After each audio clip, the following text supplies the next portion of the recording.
All right, so good morning, and let's go ahead and begin today with, as usual, doing a few minutes of focused meditation on the breath. Again, you can use whatever technique works for your mind in terms of working with the breath. And after a few minutes of silent meditation, I'll come in and lead you in setting motivation. Again, today's topic is working with the death awareness meditation that I began last week. We'll go on to the next 3 points that pertain to the uncertainty of the time of death, which again is a very important part of this meditation. So, anyway, let's go ahead and begin again with a few minutes of meditation on the breath.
So now let's turn our awareness towards our motivation for being here today, and to recall that this death awareness meditation that we're going to engage in is so crucial to making sure that we use this life very wisely. Every one of us has this perfect human rebirth, all the conditions complete. We can use this life with great purpose. But this life is fragile. This life will come to an end without a doubt. Therefore, it's important that we use every moment of this life in the best possible way. And the motivation of bodhicitta is the best motivation we can bring to every moment of our lives. So as we sit down to engage in this meditation on death awareness, we want to do it with the motivation of bodhicitta, the most far-reaching motivation that recognizes that each of us has the potential to achieve enlightenment. And we want to do this not just for our own sake, but for the sake of all sentient beings, so we can be of the greatest benefit to them. So generate that very joyous motivation of bodhicitta before we engage in this practice.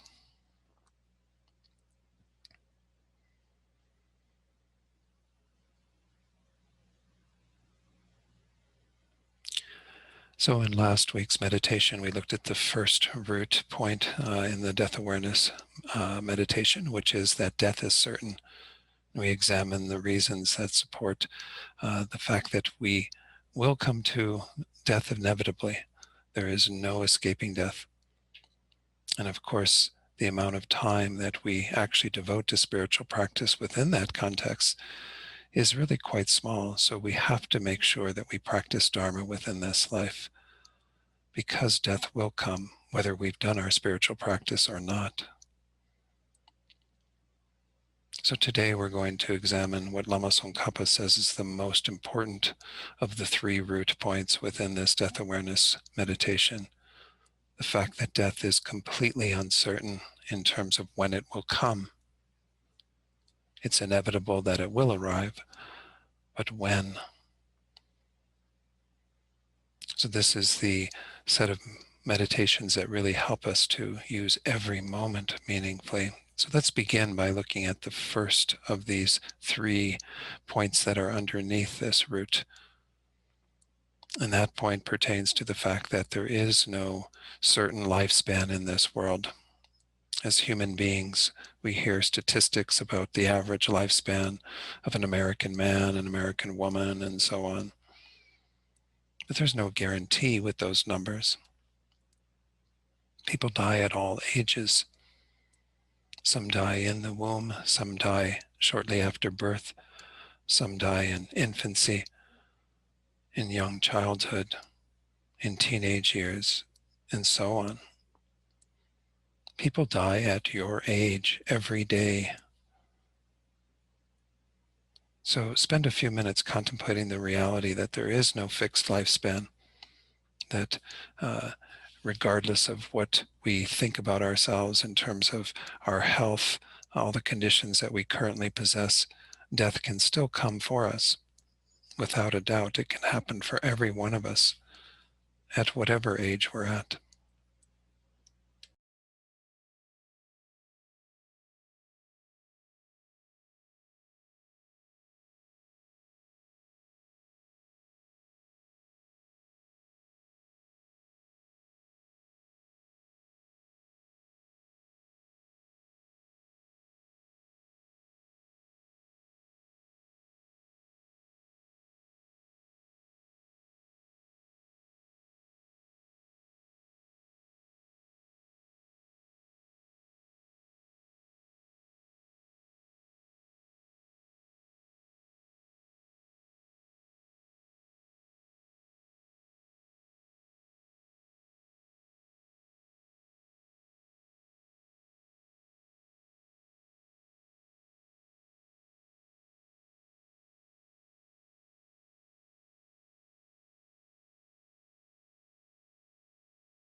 Then we go on to the second point. So not only is there no fixed lifespan, but there are actually many causes of death.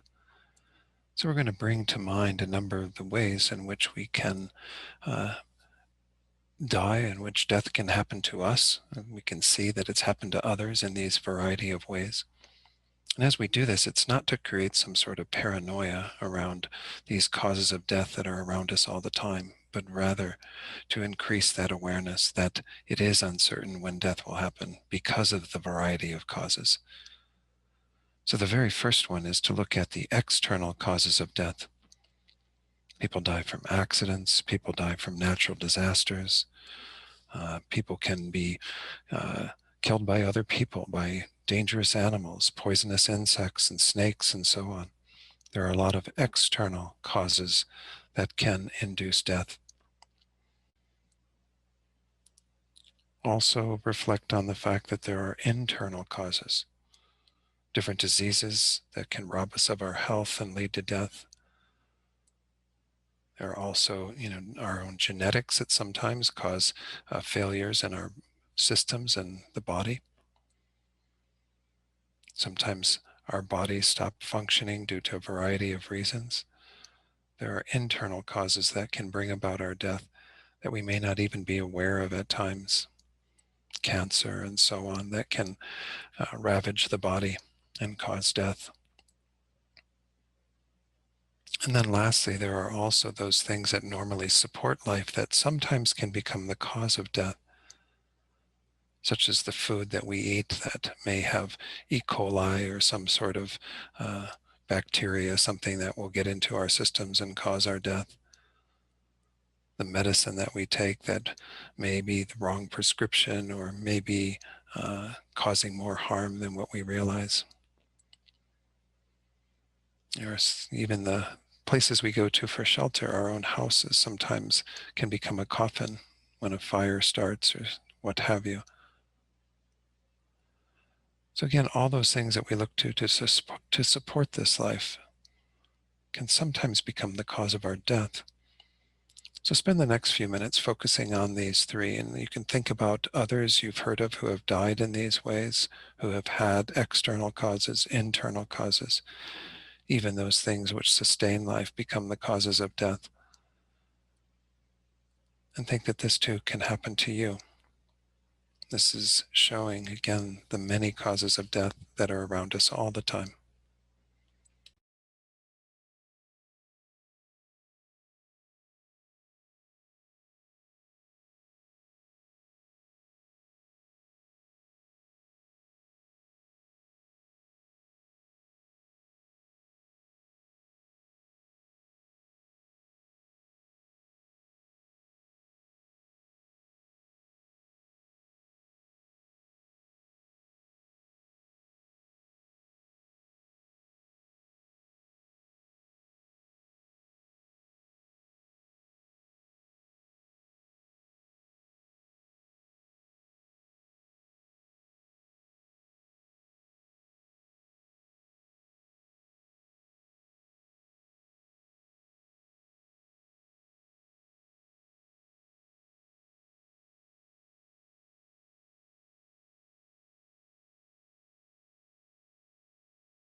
And then we also examine in the third point the fragility of this human body.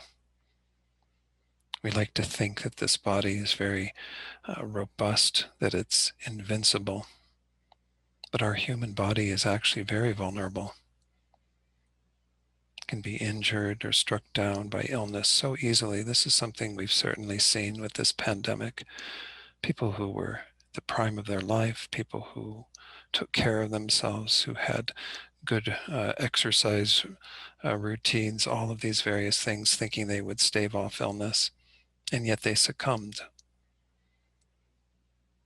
And right now, you might feel healthy, energetic, secure, but something as small as a virus or a blood clot can become the cause of death.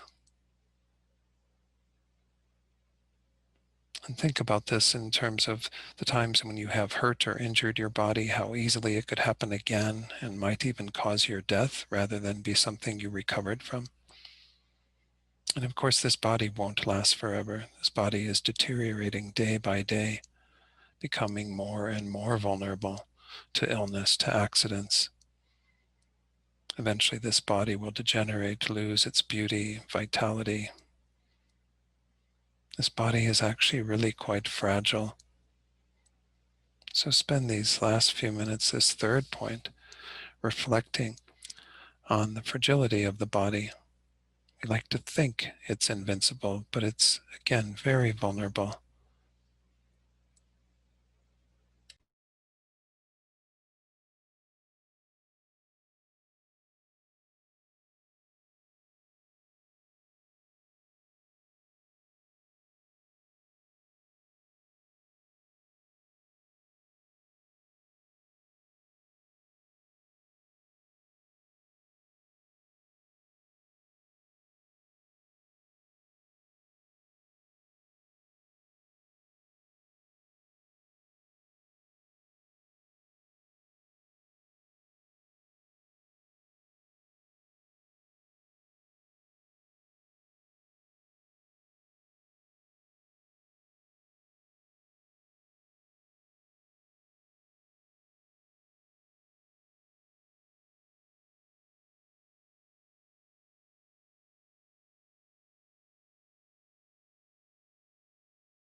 So from meditating on these 3 points, we should come to the conclusion that because death is uncertain in terms of when it will come for us, we absolutely have to practice the Dharma now.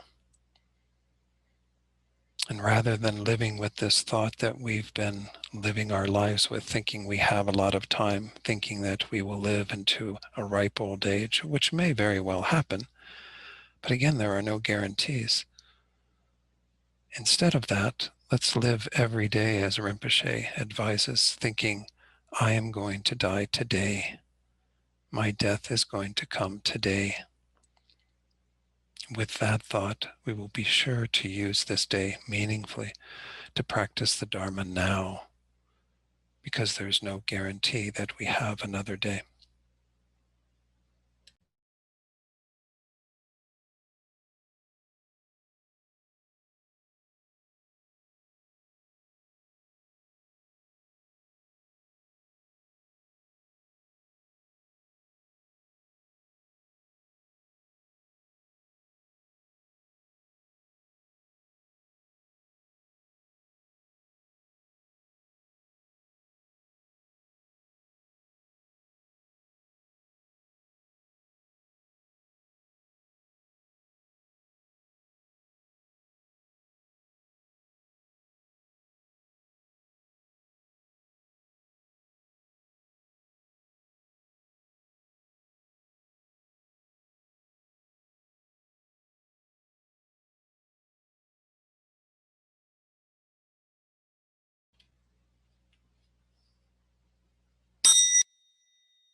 Again, so let's do our dedication. And before we do this, just once more, reconnect with that joyful mind.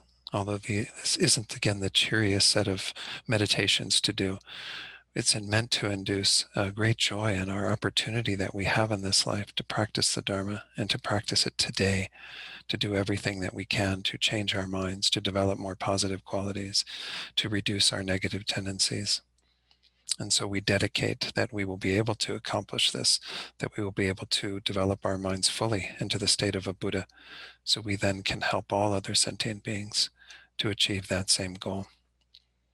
We also dedicate for the good health and long lives of our amazing, precious spiritual teachers, His Holiness the Dalai Lama, Lama Zopa Rinpoche, Geshe Tsupten Shera, Venerable Rabina Korten, all the other teachers that we and others have a karmic connection with.